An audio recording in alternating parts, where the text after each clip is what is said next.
Every parent knows that moment when you do anything to protect your child. For Wes Carter, that moment came when he walked into Evelyn Monroe's office, hat in hand, begging for any job that would keep his son from going hungry. Wes was a single father down to his last dollar, desperate for work. Evelyn was a wealthy widow who needed a husband by tomorrow to keep her family's estate. Her shocking proposition was simple: marry me today, and I'll hire you. What started as a business deal between two strangers became something neither expected. But when a marriage begins with secrets and desperation, can it ever become real love? Before we jump back in, tell us where you're tuning in from, and if this story touches you, make sure you're subscribed, because tomorrow I've saved something extra special for you. The rain drummed against the tall windows of Monroe Industries, each drop tracing silver paths down the glass like tears that refused to fall. Wes Carter stood in the marble lobby, his work boots squeaking against the polished floor, clutching a crumpled job application that had been folded and unfolded so many times the creases threatened to tear the paper in half. He'd driven his battered pickup truck across 3 counties to get here, running on fumes and hope. At 34, Wes carried himself with the quiet dignity of a man who'd learned early that life doesn't hand out second chances. His calloused hands told the story of honest work construction jobs that came and went with the seasons, odd jobs that paid just enough to keep the lights on and food on the table for his 8-year-old son, Tommy. The boy's mother had left when he was barely 2, deciding that motherhood wasn't the adventure she'd signed up for. Since then, it had been just the 2 of them against the world. The receptionist, a woman in her 50s with kind eyes and perfectly styled silver hair, looked up from her computer screen as Wes approached. Her nameplate read Margaret Chen, and something in her expression suggested she'd seen her share of desperate people walk through these doors. "I'm here about the groundskeeper position," Wes said, his voice steady despite the nervous energy coursing through him. "I know I don't have an appointment, but I was hoping—" Margaret's expression softened.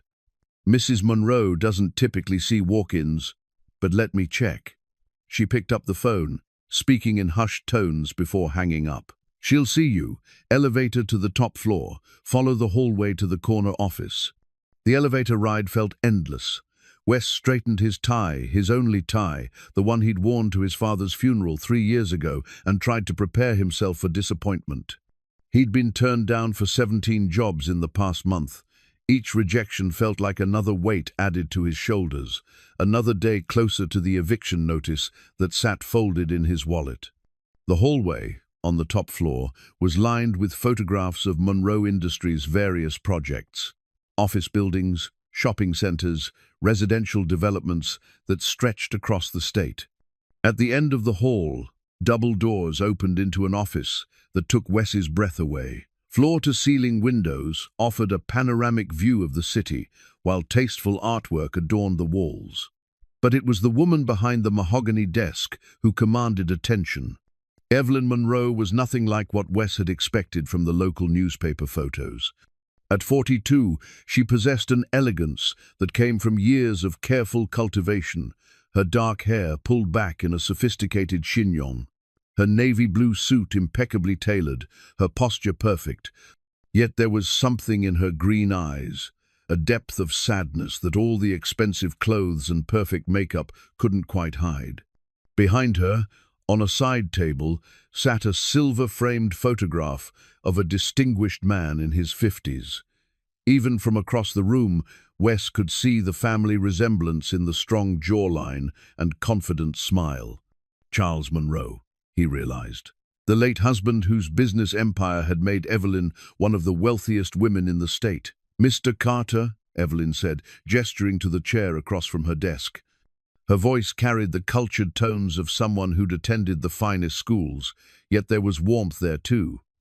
"Margaret mentioned you're interested in the groundskeeper position." Wes sat down, trying not to fidget with his application. "Yes, ma'am. I know I might not look like much on paper, but I'm a hard worker. I've done landscaping before, construction, maintenance work. I learn fast, and I don't mind long hours." Evelyn studied him with an intensity that made him want to squirm. Those green eyes seemed to see right through his carefully rehearsed speech to the desperation beneath. "Tell me about yourself, Mr. Carter. What brings you here today?" The question was simple, but something in her tone suggested she wanted more than a standard job interview answer.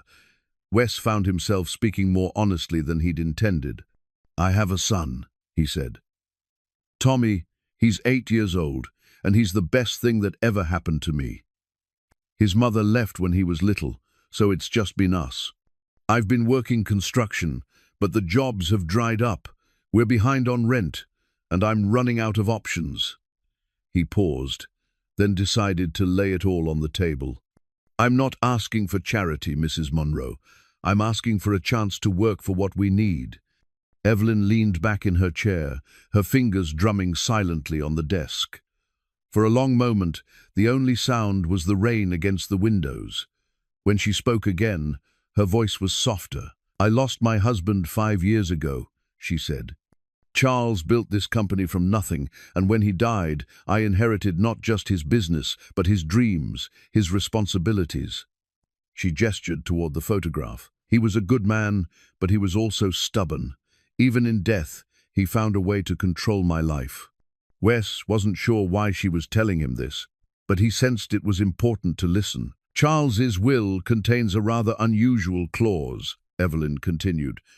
"If I don't remarry within 5 years of his death, the family estate, a property that's been in his family for 4 generations, goes to his nephew, Robert, a man who plans to tear down the house and sell the land to developers." The pieces weren't fitting together in Wes's mind.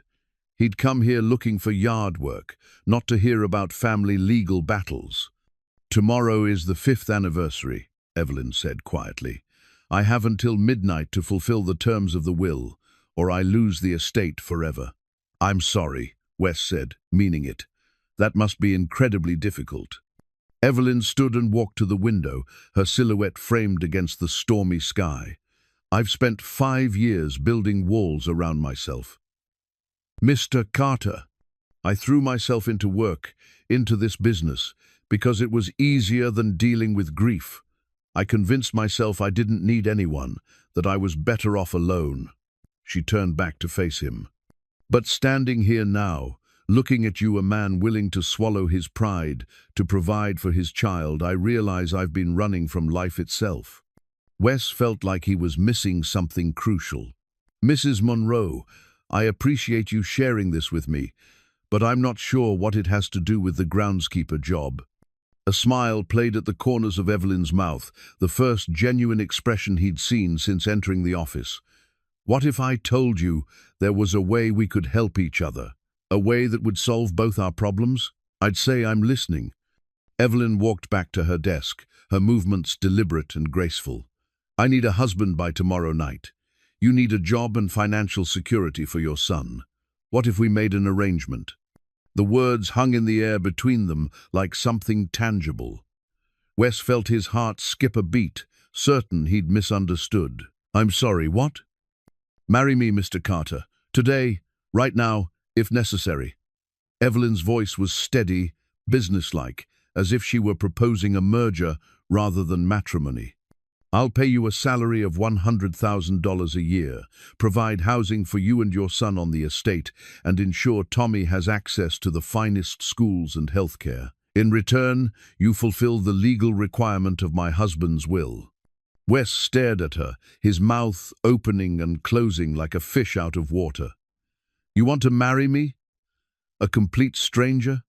"It would be a business arrangement," Evelyn said quickly. "Separate bedrooms, separate lives for the most part. We'd simply need to maintain the appearance of marriage for legal purposes. After a reasonable amount of time, say 2 years, we could quietly divorce, and you'd receive a settlement that would secure your son's future." The office fell silent except for the rain. Wes's mind raced, trying to process what he'd just heard. It was crazy. Impossible. The kind of thing that happened in movies, not in real life. But then he thought about Tommy, about the eviction notice, about the 17 job rejections and the empty refrigerator at home. He thought about his son's trusting eyes and the promises he'd made to always provide for him. "Why me?" he asked finally. Evelyn's expression softened. "Because in the past hour, you've shown me more genuine humanity than I've encountered in years of business dealings.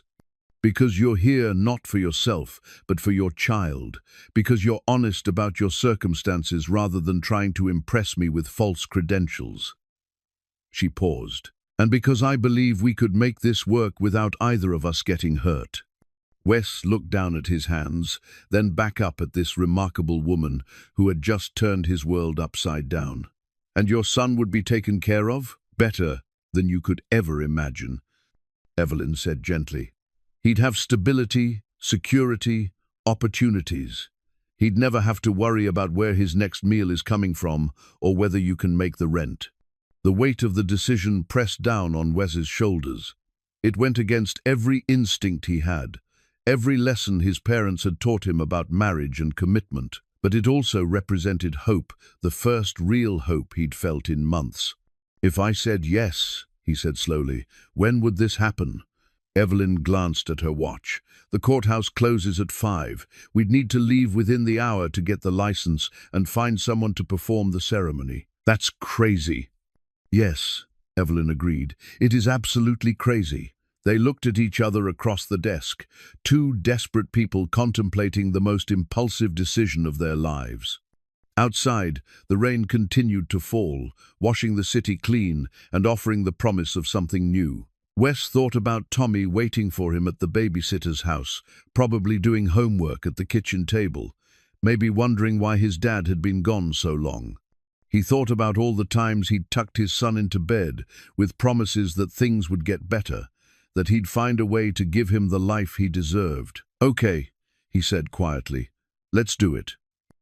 The courthouse smelled of old wood and bureaucracy, a mixture of lemon cleaner and decades of human drama that had played out within its walls. Wes sat on a hard wooden bench beside Evelyn, both of them staring at the marriage certificate that lay between them like a bridge to an uncertain future. "Are you having second thoughts?" Evelyn asked, her voice barely above a whisper. She'd removed her suit jacket, and Wes could see the slight tremor in her hands as she smoothed down her silk blouse. "About a dozen of them," Wes admitted. "You?" "About 100. She managed a small smile. "But that doesn't mean we shouldn't do this." The past 2 hours had been a whirlwind of paperwork and logistics. Margaret had somehow managed to expedite the marriage license process, apparently. Knowing the right people in City Hall had its advantages. They'd found Judge Patricia Williams, a woman in her 60s, who'd agreed to perform the ceremony despite the unusual circumstances. Wes had called Mrs. Rodriguez, Tommy's babysitter, and explained that he'd be late without going into details. The lie sat heavy in his stomach. How do you tell an 8-year-old that his father just married a stranger to save their lives? "Mr. Carter?"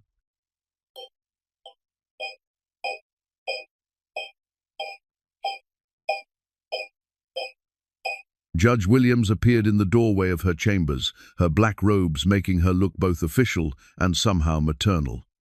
"We're ready for you." The chamber was small and intimate, with law books lining the walls, and a simple wooden desk where the judge took her place. 2 court clerks served as witnesses, their expressions professionally neutral, despite what must have seemed like the strangest wedding of their careers. "This is certainly unusual," Judge Williams said as they stood before her. "But I've been performing marriages for 23 years, and I've learned not to judge the circumstances that bring people together. Love comes in many forms." Wes felt a pang of guilt at the word love. They were standing here under false pretenses, making vows they didn't mean to a God he wasn't sure was listening. But then he thought about Tommy's future, about the opportunities this would provide, and the guilt transformed into determination. "Do you, Evelyn Catherine Monroe, take Wesley James Carter to be your lawfully wedded husband, to have and to hold, in sickness and in health, for richer or poorer, for better or worse, until death do you part?" Evelyn's voice was steady, her green eyes meeting Wes's directly. "I do." Do you, Wesley James Carter, take Evelyn Catherine Monroe to be your lawfully wedded wife, to have and to hold, in sickness and in health, for richer or poorer, for better or worse, until death do you part? The words stuck in Wes's throat for a moment. These were sacred vows, promises that should mean something. His parents had been married for 37 years before cancer took his mother. They'd meant every word when they'd stood in a small church in rural Kansas and pledged their lives to each other. But they'd also taught him that sometimes survival required difficult choices, that protecting the people you love meant sacrificing your own comfort. Tommy needed this chance. "I do," he said. Judge Williams smiled. "I now pronounce you husband and wife." She paused, a twinkle in her eye. "You may kiss your bride." Neither of them had anticipated this moment. They stood, facing each other, suddenly aware that they'd known each other for less than 4 hours and were now legally bound. Evelyn's cheeks flushed pink, and Wes felt his heart racing. "We don't have to," Evelyn started. Wes leaned forward and gently kissed her cheek, a gesture so soft and respectful that it felt more like a promise than an obligation. "Thank you," he whispered, so quietly only she could hear. The marriage certificate was signed, witnessed, and official. They were husband and wife in the eyes of the law, two strangers who'd just committed to the most intimate legal bond two people could share. Outside the courthouse, the rain had stopped, leaving the streets washed clean and glistening under the streetlights. They stood on the steps, suddenly awkward now that the ceremony was complete. "So," Evelyn said, adjusting her purse strap, "I suppose we should discuss the practical arrangements." "Tommy," Wes said immediately. "I need to tell him tonight. He's going to have questions." "Of course. Would you like me to be there when you explain?" Wes considered this. Part of him wanted to shield Tommy from the strangeness of the situation, to find a way to make it seem normal. But another part recognized that his son was smart and perceptive. He'd see through any lie. "Maybe," he said, "but I think I should talk to him first." "Alone?" Evelyn nodded. "The estate has a guest house. You and Tommy could stay there initially, until we figure out how to make this work long-term. It would give you both space to adjust." They walked to their respective vehicles, Wes's battered pickup truck looking even more out of place next to Evelyn's elegant sedan. As they stood between the cars, the weight of what they'd just done settled over them. "Evelyn," Wes said, using her name for the first time, "I want you to know that I'll do everything I can to make this work. Not just the legal stuff, but—" he struggled to find the words. "I'll be respectful. Of you, of your space, of your life. I won't take advantage of this situation." "I know," she said softly. "That's why I chose you." They agreed to meet at the estate in 2 hours, giving Wes time to collect Tommy and their belongings from the apartment they'd called home for the past 8 months. As he drove through the familiar streets of his neighborhood, Wes tried to process the magnitude of what had just happened. He was married to a woman he'd met that morning. A woman who was offering him and his son a life he'd never dreamed possible, in exchange for legal companionship and the preservation of a family legacy. The apartment complex looked even shabbier than usual in the fading daylight. Mrs. Rodriguez met him at her door with Tommy, who launched himself into his father's arms with the enthusiasm of an 8-year-old who'd missed his dad. "How was your day, buddy?" Wes asked, holding his son tight and breathing in the familiar scent of his shampoo. "Good. We did fractions in math, and Marcus brought his hamster for show and tell. Did you get the job, Dad?" Wes's heart clenched. "Actually, I need to talk to you about that. Let's go home and pack some things first." "Pack? Are we going somewhere?" "We're going to stay somewhere new for a while," Wes said carefully. "I'll explain everything once we get our stuff together." Back in their small apartment, Tommy chattered excitedly about school, while Wes threw their meager possessions into garbage bags and an old suitcase. Clothes, toys, a few books, Tommy's baseball glove, and the photograph of Tommy's mother that Wes kept for his son's sake, even though looking at it still caused a dull ache in his chest. When they were packed, Wes sat Tommy down on the couch and took a deep breath. "Tommy, you know how sometimes grown-ups have to make big decisions to take care of their families." Tommy nodded, his dark eyes so much like Wes's own, serious and attentive. "Well, today I met a very nice lady named Evelyn.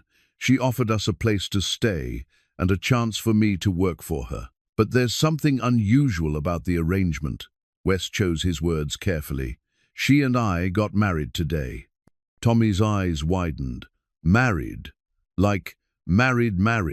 Yes, but not the way most people get married. It's more like a business partnership. Evelyn needs a husband for legal reasons, and we need stability and security. She has a big house where we can live, and you'll go to a really good school. But you don't love her," Tommy said. It wasn't a question.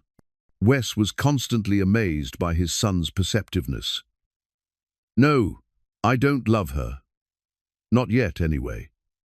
But I like her, and I think she's a good person. Sometimes families are made in different ways, buddy. What matters is that we take care of each other."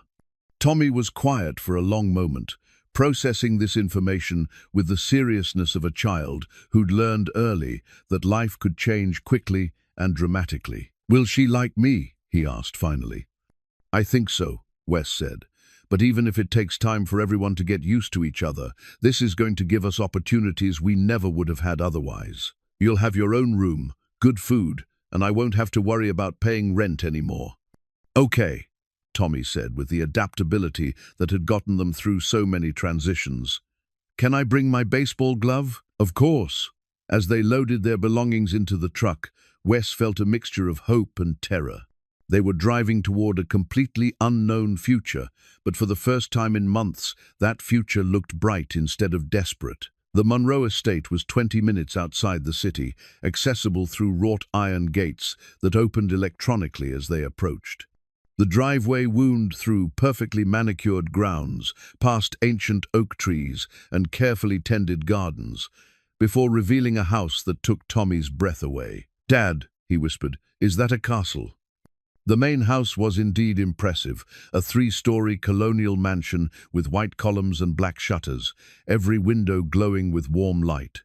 But it was the smaller building to the left that caught Wes's attention, a charming guest house that looked like something from a fairy tale, complete with a red door and flower boxes under the windows. Evelyn appeared on the front steps of the main house as they parked, and Wes noticed she'd changed into jeans and a soft sweater, the first time he'd seen her look anything less than perfectly professional.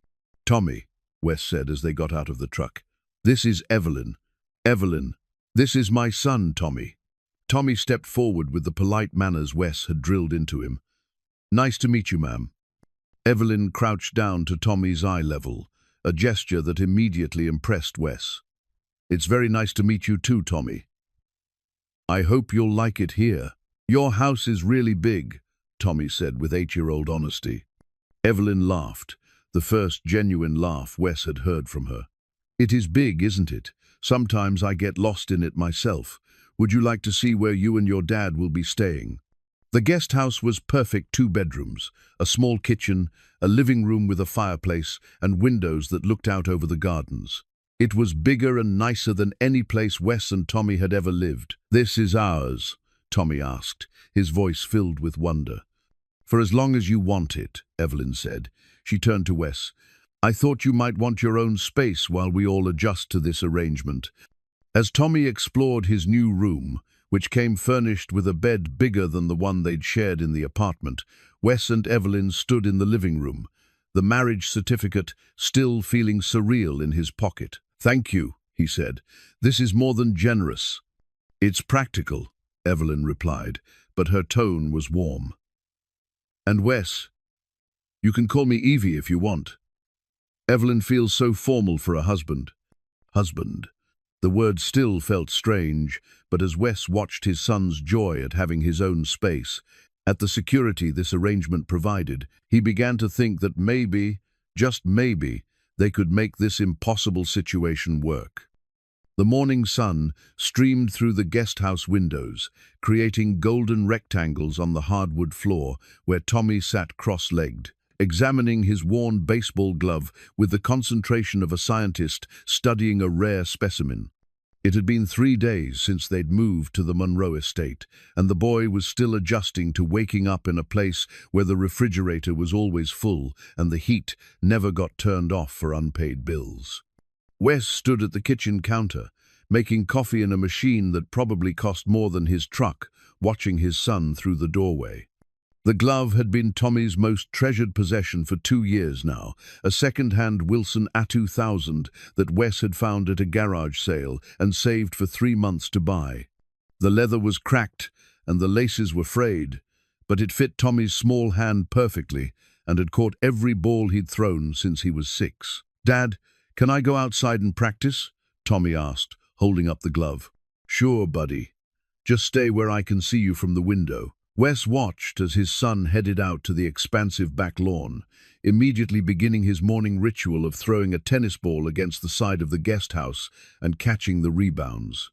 It was something they'd done in every apartment complex they'd lived in, though usually they'd gotten complaints from neighbors about the noise. Here, the nearest neighbor was probably a mile away. The sound of footsteps on the gravel path announced Evelyn's approach.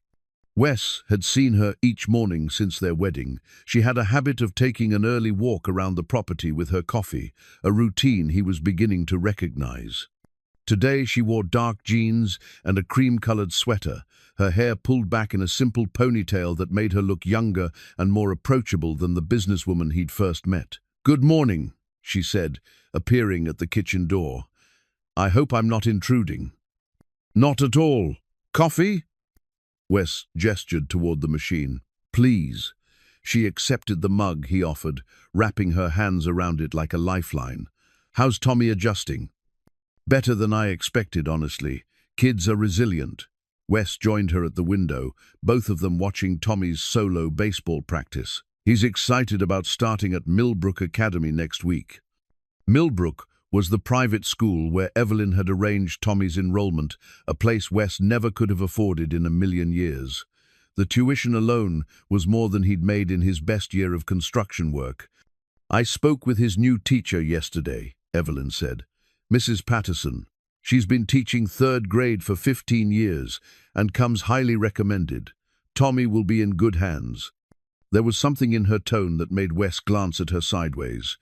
"You didn't have to do that. Call the teacher, I mean." "I know." Evelyn sipped her coffee, her eyes still fixed on Tommy. "I wanted to." They stood in comfortable silence, watching the boy's endless energy as he chased the tennis ball around the yard. Wes found himself studying Evelyn's profile, noticing things he'd missed in the chaos of their first meeting.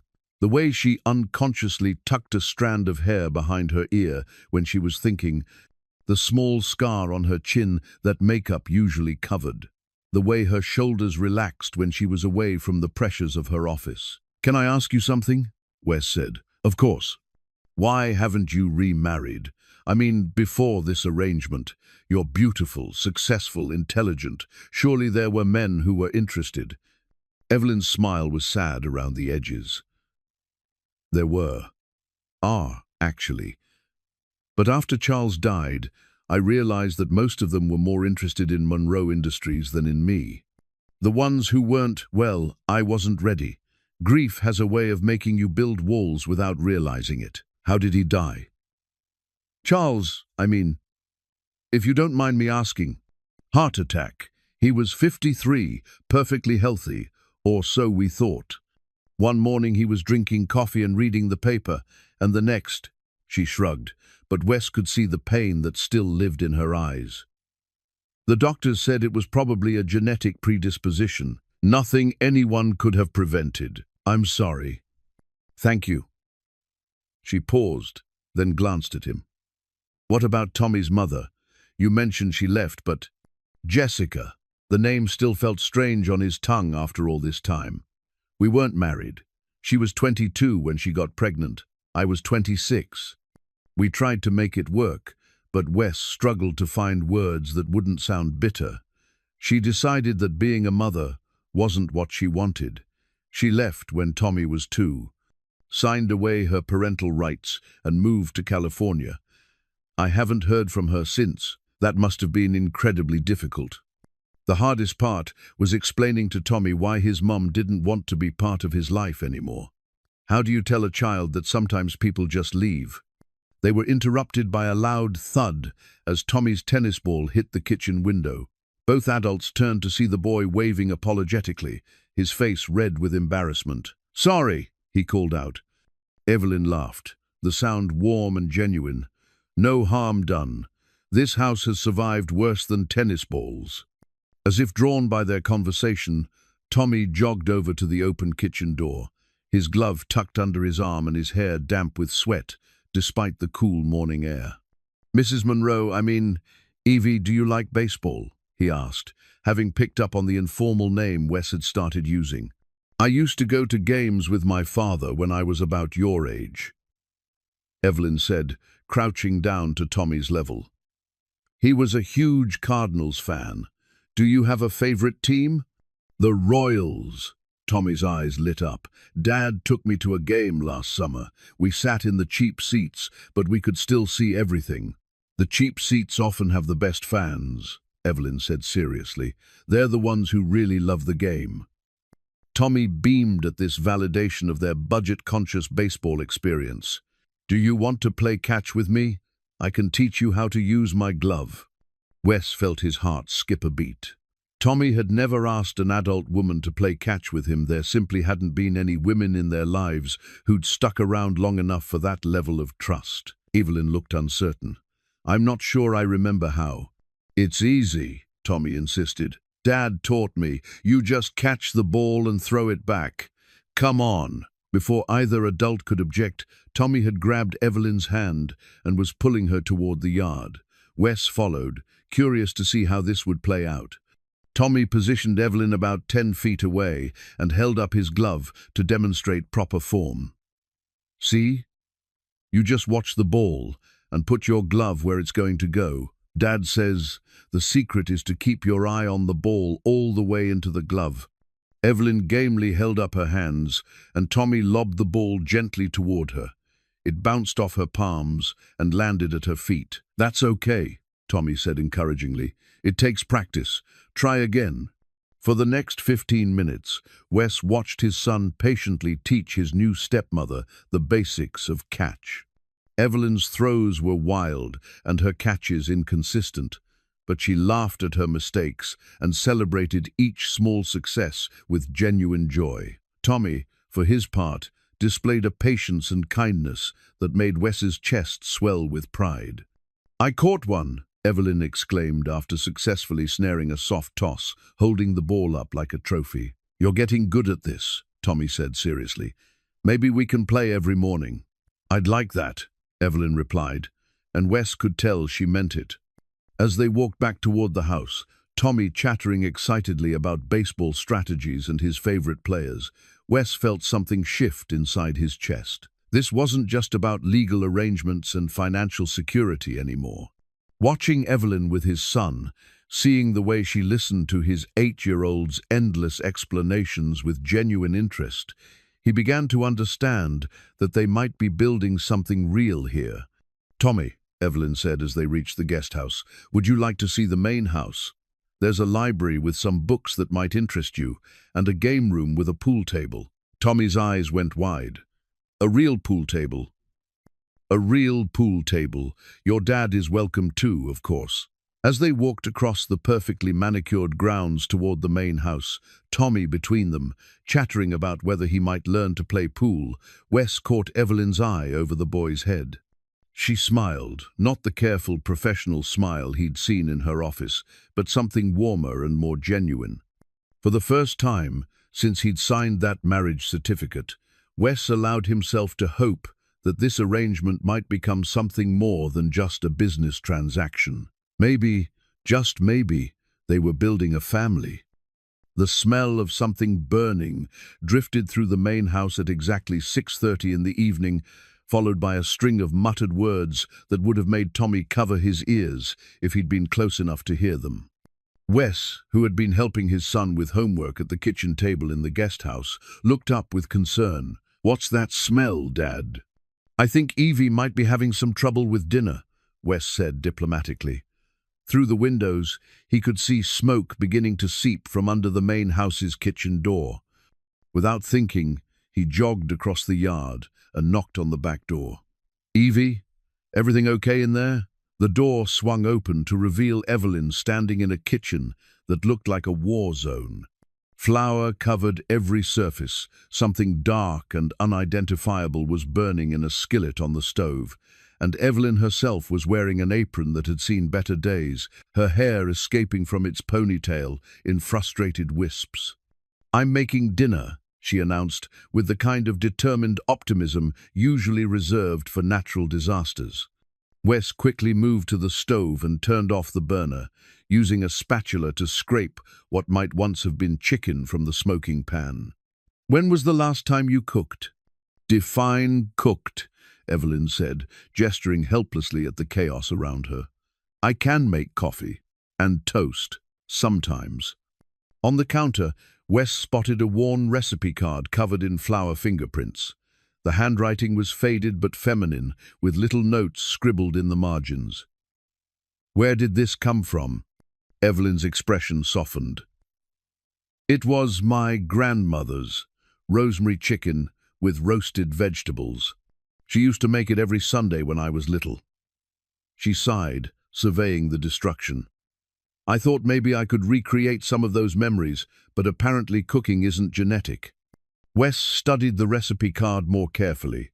The ingredients were simple enough, but the instructions assumed a level of kitchen competence that Evelyn clearly didn't possess. In the margins, someone had written helpful notes. "Don't forget to preheat, and 20 minutes, not 30, trust me." "Your grandmother wrote these notes?" "My mother, actually. When I went away to college, Grandma gave me all her recipes with Mom's annotations. I've been carrying this one around for 20 years, meaning to try it someday." Evelyn laughed, but it had a hollow sound. Charles always hired a chef for dinner parties and ordered takeout the rest of the time. "I never learned to cook for a family." The word family hung in the air between them, loaded with implications neither of them was quite ready to address directly. "Well," Wes said, rolling up his sleeves, "it's not too late to learn. Tommy and I eat pretty simple meals, but I can handle basic cooking. Want me to show you?" Evelyn looked skeptical. "You don't have to rescue my culinary disasters. I can order something." "I want to help," Wes said, and realized he meant it. Besides, Tommy should probably eat something that didn't come from a restaurant delivery bag, growing boy and all that. For the next hour, Wes guided Evelyn through the process of preparing her grandmother's recipe properly. He showed her how to preheat the oven, how to season the chicken without burying it in salt, how to cut vegetables into pieces that would actually cook evenly. Evelyn proved to be an attentive student, asking questions and taking mental notes with the same focus she probably brought to business meetings. Tommy joined them halfway through, drawn by the improved smells coming from the kitchen. He perched on a stool at the counter, watching with fascination as Evelyn attempted to master the art of chopping carrots. "My fingers aren't supposed to get this close to the knife, are they?" she asked, holding up a carrot stick that was roughly the size and shape of a pencil. "Here," Wes said, moving to stand behind her.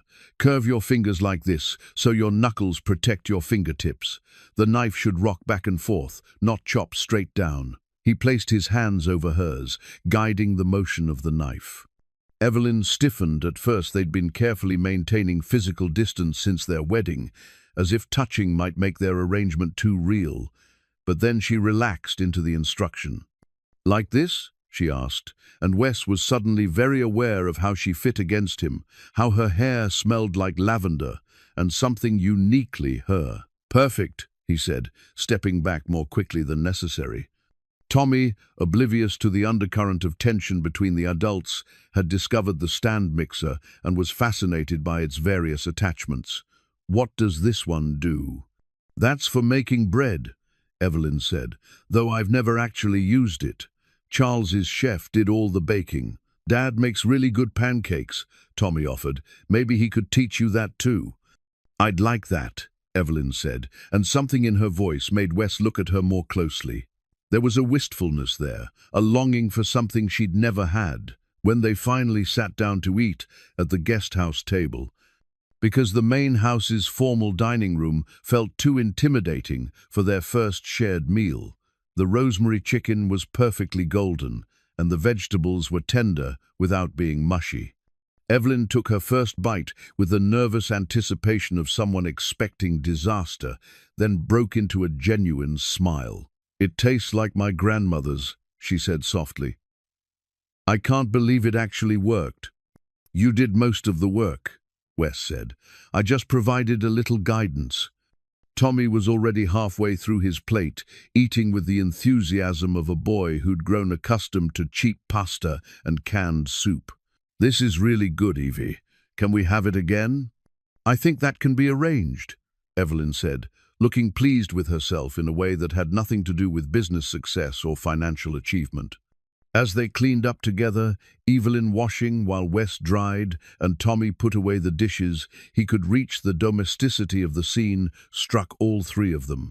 This felt like something a real family might do, not three people fulfilling the terms of a legal arrangement. "Evie," Tommy said as they finished, "can I ask you something?" "Of course. Do you get lonely in that big house all by yourself?" The question was delivered with the innocent directness that only children possess, but it hit its mark with surgical precision. Evelyn's hands stilled in the soapy water, and for a moment Wes thought she might not answer. "Sometimes," she said finally, "it's a very quiet house." "You could eat dinner with us every night if you want," Tommy offered. "Dad and I don't mind sharing." Evelyn turned to look at the boy, and Wes saw something crack in her carefully maintained composure. "I'd like that very much." Later, after Tommy had been tucked into bed with a story and promises that they'd practice more baseball tomorrow, Wes and Evelyn found themselves sitting on the guest house porch, sharing a bottle of wine she'd brought from the main house. "Thank you," she said, "for the cooking lesson and for not making me feel foolish about it. We all have things we never learned," Wes said. "I can barely balance a checkbook, and don't even ask me about taxes." "I have an accountant for taxes," Evelyn said. "Several accountants, actually." They sat in comfortable silence, listening to the night sounds of the estate crickets in the garden, the distant hoot of an owl, the whisper of wind through the old oak trees. "Can I ask you something?" Evelyn said. "Sure." "What was it like, raising Tommy on your own all these years?" Wes considered the question, swirling the wine in his glass. "Terrifying. Wonderful. Exhausting. The best thing I've ever done and the hardest thing I've ever done, sometimes in the same day." He paused. "There were nights when he was little that I'd lie awake wondering if I was screwing it all up, if he'd be better off with someone who actually knew what they were doing. But you kept going. You do what you have to do. Tommy needed me, so I figured it out as I went along. Most of parenting is just showing up, I think. Being there when they need you, even when you don't have all the answers." Evelyn was quiet for a long moment. "I always thought I'd have children someday. Charles and I talked about it, but we kept putting it off. There was always another business deal, another project, another reason to wait, and then he was gone, and it felt too late." "It's not too late," Wes said gently. "I'm 42. So, my neighbor in our old apartment complex had her first baby at 45. Mrs. Patterson, Tommy's new teacher, she's probably 50-something and has more energy than most 20-year-olds. Evelyn smiled at that. "Tommy adores you, you know, the way he looks at you like you hung the moon." "He's the best thing that ever happened to me," Wes said simply. "Even when his mother left, even when things got hard, I never regretted having him. He made me a better man. He's lucky to have you. I think I'm the lucky one." As the evening wound down and they prepared to go their separate ways, Evelyn to the main house, Wes to the guest house bedroom next to Tommy's, there was a moment of awkwardness at the door. They'd spent the evening like a real family, sharing meals and stories and comfortable silences. Now they were back to being strangers, bound by a legal document. "Good night, Wes," Evelyn said. "Good night, Evie." She started to turn away, then paused. "Same time tomorrow? For dinner, I mean." "I'd like to try making that bread Tommy mentioned." "I'd like that too," Wes said. As he watched her walk across the moonlit yard to the main house, Wes realized that somewhere between the cooking lesson and the cleanup, something fundamental had shifted. They weren't just fulfilling a contract anymore. They were becoming something that looked an awful lot like a family. The photograph had been sitting on Evelyn's bedroom dresser for 5 years, turned face down since the day after Charles's funeral, when she couldn't bear to see those smiling faces anymore. But this morning, as autumn, sunlight streamed through the windows and the sounds of Tommy's laughter drifted up from the garden below, she found herself reaching for it with trembling fingers. Charles looked back at her from the silver frame, his arm wrapped around a woman she barely recognized as herself. They were standing on a beach in Maui, tanned and relaxed, and between them stood a little girl with Charles's dark hair and Evelyn's green eyes. Sarah would have been 7 in this photo, all gap-toothed smiles and sun-kissed cheeks, clutching a seashell like it was the most precious treasure in the world. "Mommy, look what I found!" Sarah's voice echoed across the years, as clear as if she were standing in the room. Evelyn sank onto the edge of her bed, the photograph heavy in her hands. It had been 3 weeks since her wedding to Wes. 3 weeks of shared dinners and cooking lessons, and watching Tommy practice baseball in the yard. 3 weeks of pretending that having a family again didn't tear her heart open every single day. She'd never told Wes about Sarah. How could she explain that she'd once been a mother, that she'd lost not just a husband, but a daughter in that terrible accident 7 years ago? How could she watch him with Tommy so patient and loving and naturally parental, without remembering what it felt like to tuck a small body into bed each night, to kiss scraped knees better, to answer endless questions about why the sky was blue and where butterflies went in winter? The car accident had taken them both in an instant. Charles had been driving Sarah to her piano lesson on a rainy Thursday afternoon when a drunk driver ran a red light. They died at the scene, the police told her later, with clinical kindness that was supposed to be comforting. At least they hadn't suffered, but Evelyn had suffered. Oh, how she had suffered. A knock at her bedroom door made her quickly flip the photograph face down again and wipe her eyes. "Come in," she called, hoping her voice sounded normal. Wes appeared in the doorway, looking uncertain. In the 3 weeks they'd been married, he'd never been in her bedroom. They'd maintained careful boundaries, respecting each other's space and privacy, even as they'd grown more comfortable in each other's company. "I'm sorry to bother you," he said. "Tommy wanted to know if you'd like to come watch his practice. I'm taking him to the park to work on his batting." Evelyn forced a smile, slipping the photograph into her dresser drawer where it wouldn't accidentally be seen. "That sounds lovely. Give me just a minute to change." At Riverside Park, Tommy was in his element. He'd made friends with several boys from his new school, and they'd organized an informal game of pick-up baseball. Evelyn and Wes sat on a bench, watching the children play with the carefree abandon that only comes with being 8 years old and believing the world is full of endless possibilities. "He's really blossomed since starting at Millbrook," Wes said, pride evident in his voice as Tommy connected with a pitch and sent the ball sailing toward the outfield. "His teacher says he's fitting in well, making friends. I was worried about the adjustment." "Children are remarkably adaptable," Evelyn said, then immediately regretted the words. She sounded like she was reciting from a parenting manual rather than speaking from experience. Wes glanced at her sideways. "You're good with him, you know. With Tommy. It comes naturally to you." Evelyn's throat tightened. "Thank you. Have you ever thought about having children of your own?" The question hit her like a physical blow. She managed to keep her expression neutral, but inside she felt like she was drowning. "Charles and we talked about it. The timing never seemed right." It wasn't entirely a lie. They had talked about having more children after Sarah, but Charles had wanted to wait until she was older, until the business was more stable, until they had more time. All the reasonable excuses that people tell themselves when they think they have forever. "It's not too late," Wes said gently, echoing the words he'd spoken to her before. You'd make a wonderful mother. If only he knew. If only she could tell him that she had been a wonderful mother for 7 precious years. That she'd read bedtime stories and made Halloween costumes and stayed up all night when Sarah had the flu. That she'd been planning to volunteer as a room mother at Sarah's school and sign her up for soccer and take her to see the new Disney movie the weekend after the accident. "Tommy's lucky to have you," she said instead, deflecting the conversation away from her own painful history. "I used to think I was doing it all wrong," Wes admitted, watching his son celebrate a particularly good catch with his teammates. "Single parenting, you're constantly second-guessing yourself. Wondering if you're too strict or too lenient, if you're providing enough stability, enough love, enough guidance. There's no manual for it." "You're an excellent father," Evelyn said, and meant it completely.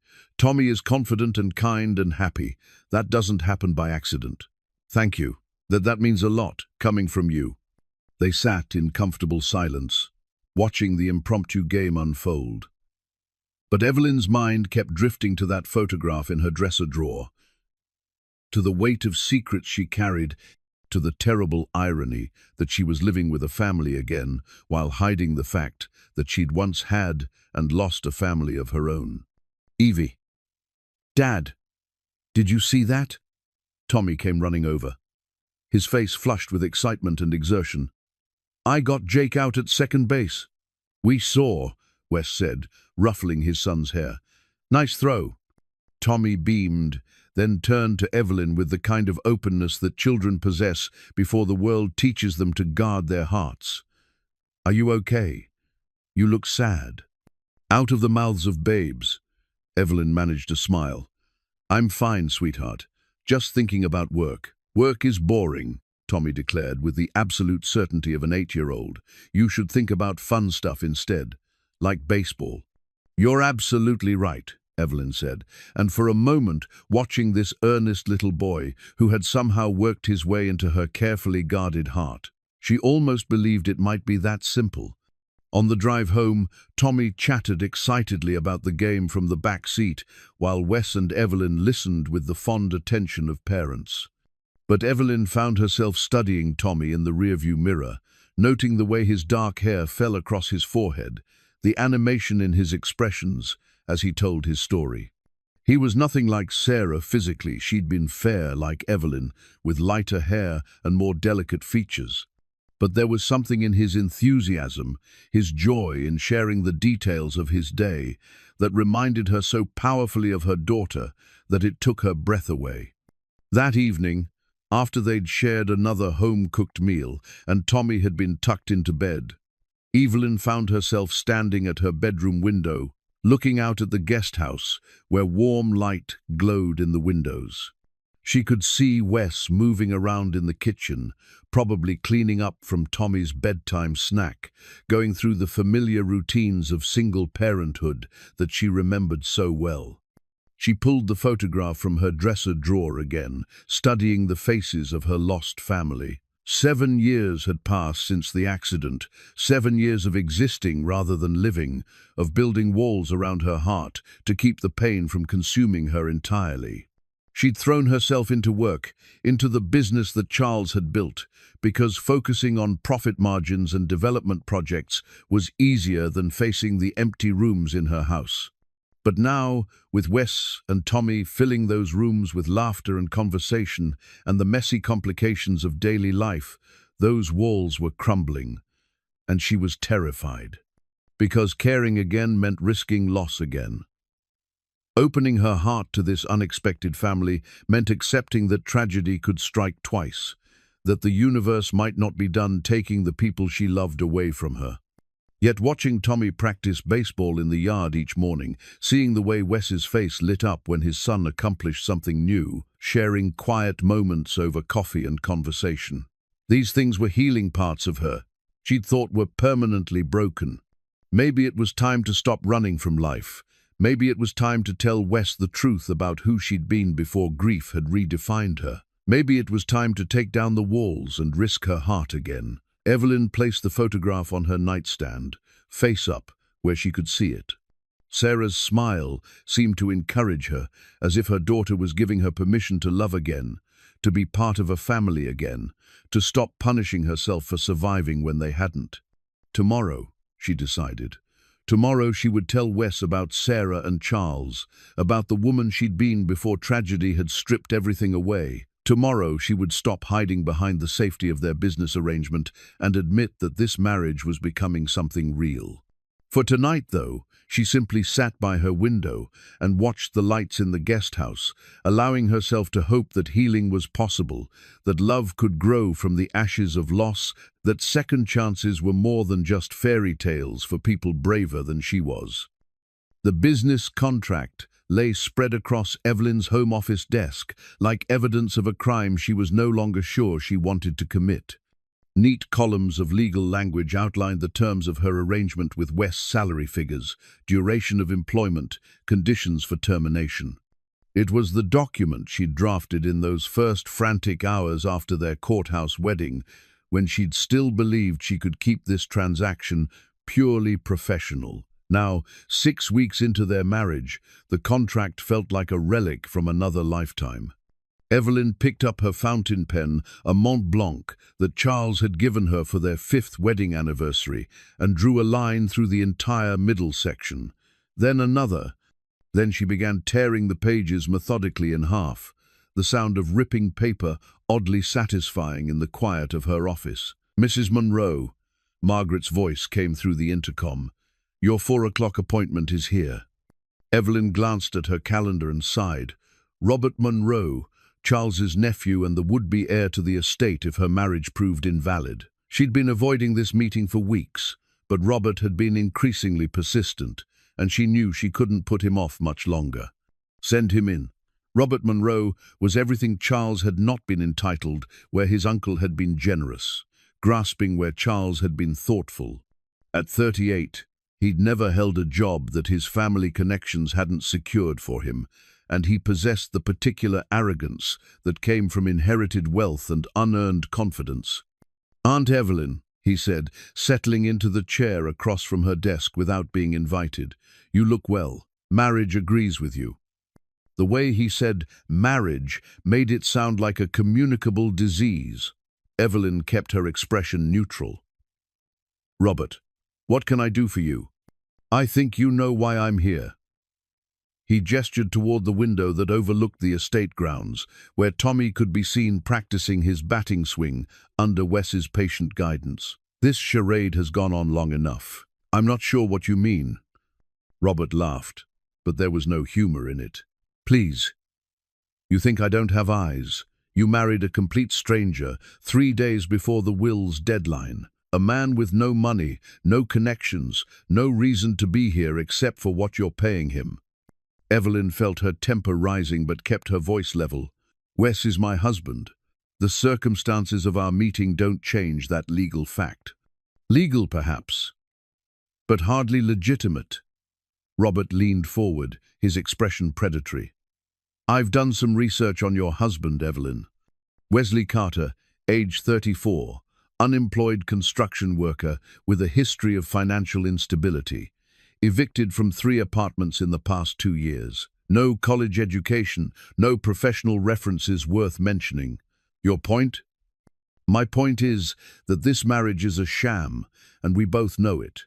You're paying him to play house so you can keep the estate. But Uncle Charles's will was quite specific about the spirit of its requirements, not just the letter."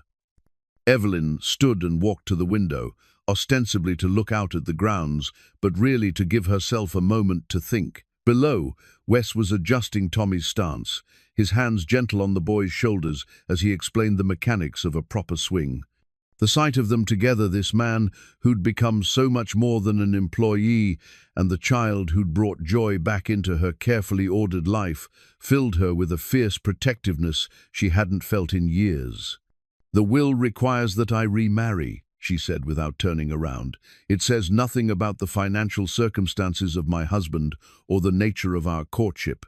It also says nothing about paying someone to marry you. Then it's fortunate I'm not doing that. Aren't you?" Robert's voice had taken on a smug tone that made Evelyn want to throw something. I have friends at the courthouse, Evelyn. I know you two barely knew each other when you got married. I know he came to your office looking for work the same day you exchanged vows. It doesn't take a legal genius to connect those dots. Evelyn turned back to face him, and Robert must have seen something in her expression that made him slightly less comfortable, because he shifted in his chair. Here's what's going to happen, he continued, but with less confidence than before. You're going to admit that this marriage is fraudulent, dissolve it quietly, and transfer the estate to me as Uncle Charles intended. In return, I'll make sure your husband receives a generous settlement for his trouble, and we can all move on with our lives. And if I refuse, then I'll contest the will in court. I'll subpoena your financial records, investigate every aspect of this so-called marriage, and make sure the whole thing becomes very public and very messy. Do you really want your business empire dragged through that kind of scandal? The threat hung in the air between them like a challenge. A month ago, Evelyn might have been intimidated by Robert's bluster, might have calculated the potential damage to Monroe Industries and decided that the estate wasn't worth the fight. But that was before she'd watched Wes teach Tommy to cook pancakes on Saturday mornings, before she'd seen the way his face lit up when his son accomplished something new, before she'd found herself looking forward to their evening conversations on the guest house porch, sharing stories and dreams and the kind of comfortable silences that only came with genuine intimacy, before she'd fallen in love with her husband. The realization hit her like a thunderbolt. Somewhere between cooking lessons and baseball practice, between shared meals and quiet conversations, she'd stopped thinking of Wes as a convenient solution to her legal problems and started thinking of him as the man she wanted to spend her life with. "Robert," she said, her voice steady and calm, "I want you to listen to me very carefully." Something in her tone must have warned him that the conversation had taken a different turn, because his smug expression faltered slightly. "My marriage to Wes is legal, legitimate, and absolutely none of your business. We may have met under unusual circumstances, but what we've built together is real. More real than anything I had with Charles, if I'm being honest." The admission surprised even her, but it was true. She'd loved Charles, but theirs had been a comfortable love, built on shared history and common goals. What she felt for Wes was something deeper, more complicated, a love that had grown from respect and admiration, and the daily choice to care for each other. "Furthermore," she continued, "if you pursue this ridiculous contest, I will make sure that every detail of your own financial arrangements becomes public record. Your gambling debts, your failed business ventures, the trust fund you've been bleeding dry for the past 10 years. How do you think your father will react when he discovers exactly how you've been spending your inheritance?" Robert's face had gone pale. "You can't." "I can, and I will. I have resources you can't even imagine, Robert, and I will use every single one of them to protect my family." The word family felt strange and wonderful on her tongue. That's what they were now, she realized. Not a business arrangement or a legal convenience, but a real family, built on love and commitment and the daily choice to show up for each other. "Now get out of my office," she said quietly, "and don't come back." After Robert left, slinking out like the defeated bully he was, Evelyn sat alone in her office, processing what had just happened. She declared war on Charles's nephew to protect a marriage that had started as a lie but had somehow become the most honest thing in her life. She walked to the window again, watching Wes and Tommy pack up their baseball equipment. They were laughing about something, probably one of Tommy's endless jokes or observations about the world. The sight of them filled her with such warmth that it took her breath away. She'd spent 5 years building walls around her heart, convincing herself that love was too dangerous, that caring meant risking unbearable loss. But watching Wes with Tommy, seeing the way he'd opened his life to include her without question or reservation, she understood that love wasn't something to be feared. It was something to be cherished, protected, fought for. Tomorrow she would tell him about Sarah and Charles, about the family she'd lost and the guilt she carried. She would explain why she'd been so guarded, so careful, so afraid to let anyone close. But tonight, she had something else to do first. Evelyn opened her desk drawer and pulled out the business contract she'd been revising earlier. Without hesitation, she fed it into her shredder, watching the pages disappear into ribbons of meaningless paper. Wes wasn't her employee anymore. He was her husband in every way that mattered, and it was time she started treating their relationship like the real marriage it had become. She grabbed her jacket and headed for the door. She had a family to get home, to a family she was ready to fight for, to protect, to love with everything she had. The business arrangements were over. The real marriage was just beginning. The private investigator's report arrived on a Tuesday morning, delivered by courier in a manila envelope that would change everything. Margaret brought it to Evelyn's office with her usual efficiency, but something in her expression suggested she knew this wasn't ordinary business correspondence. "Mrs. Monroe, this came marked urgent and confidential," Margaret said, placing the envelope on the desk with the care one might use for a live explosive. Evelyn's stomach dropped even before she opened it. The return address showed Blackwood Investigations, a firm she'd never heard of, but whose very existence felt ominous. With trembling fingers, she broke the seal and spread the contents across her desk. Photographs, dozens of them, taken with telephoto lenses from various angles around the estate. Wes and Tommy moving into the guest house, Evelyn teaching Tommy to play catch, the three of them sharing dinner on the porch. Images that should have been private family moments, now reduced to evidence in someone else's investigation. But it was the accompanying report that made her blood run cold. Subject: Wesley James Carter, married to Evelyn Catherine Monroe on October 15th. Investigation requested by Robert Monroe regarding potential marriage fraud. Duration of surveillance: 6 weeks. Findings: subject and spouse maintain separate residences on property. No evidence of shared bedroom or intimate relationship. Financial records indicate substantial payments from Monroe Industries to subject beginning date of marriage. Conclusion: strong evidence of fraudulent marriage arrangement. Evelyn's hands shook as she read the clinical assessment of her life. Every moment of joy, every small step toward becoming a real family, reduced to bullet points and legal terminology by someone who had been watching them like specimens in a laboratory. Her phone buzzed with a text message from an unknown number. "Check your email. Time to end this charade." The email contained copies of the same photographs, along with a message that made her heart stop. "I told you this wouldn't end quietly. My attorney will be filing a motion to contest the will tomorrow morning. Unless you want these photos all over the local news, I suggest you reconsider my offer. You have 24 hours. Evelyn sank into her chair, staring at the evidence of her private life spread across her desk like a violation. Robert hadn't been bluffing. He really was prepared to destroy everything she'd built, not just her claim to the estate, but her reputation, her business, and worst of all, the fragile happiness she'd found with Wes and Tommy. She thought about the boy's trusting smile, the way he'd started calling her Evie, like she was really part of his family. She thought about Wes's gentle patience as he taught her to cook, the way their conversations had grown deeper and more intimate over the past weeks. She thought about how, just last night, she'd finally worked up the courage to tell him about Sarah, only to lose her nerve at the last minute. Now it might be too late for honesty. Now the truth might destroy everything. A knock at her office door made her quickly shuffle the photographs back into the envelope. "Come in." Wes entered with the easy confidence of a man who belonged there, carrying 2 cups of coffee and wearing the smile that had become the best part of her day. "Thought you might need caffeine.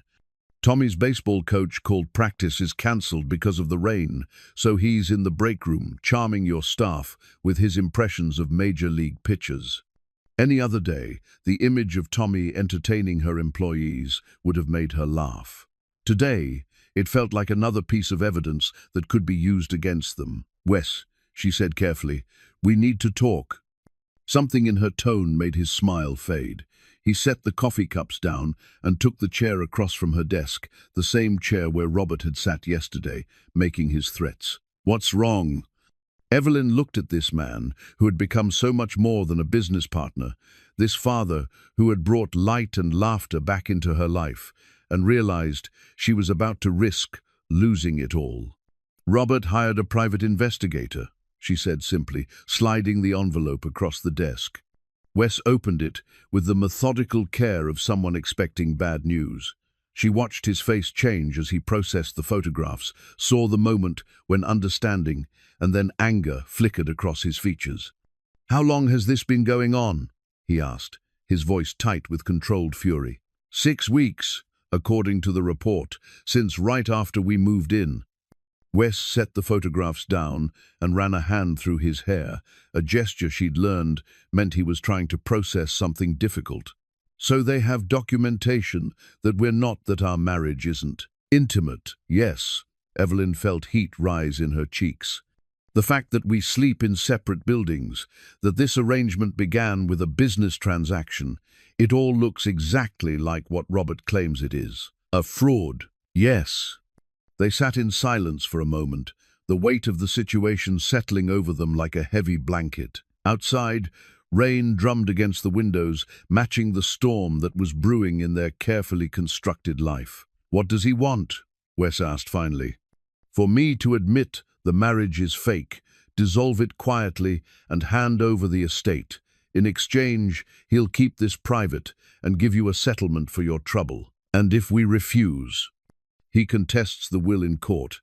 These photos become public record. Our private life gets dissected in front of judges and journalists and anyone else who's interested in the spectacle." Wes stood and walked to the window, his shoulders tense with suppressed emotion. Tommy would see it. At school, online, everywhere. The whole world would know that his father married for money. The pain in his voice nearly broke her heart. "No, he's right, isn't he?" Wes turned back to face her, and she saw something she'd never seen before in his eyes. Shame. "I did marry you for money. I stood in that courthouse and made vows I didn't mean because I was desperate and you offered me a way out. That's not..." "It is, though. However I feel about you now, however this has changed, it started as exactly what Robert says it was, a transaction." Evelyn stood, moving around the desk toward him. "It may have started that way, but it's not that anymore. What we have now is real." "Is it?" Wes's voice was quiet, but she could hear the doubt underneath. "Or are we just two lonely people playing house because it's convenient?" The question hung between them like a challenge.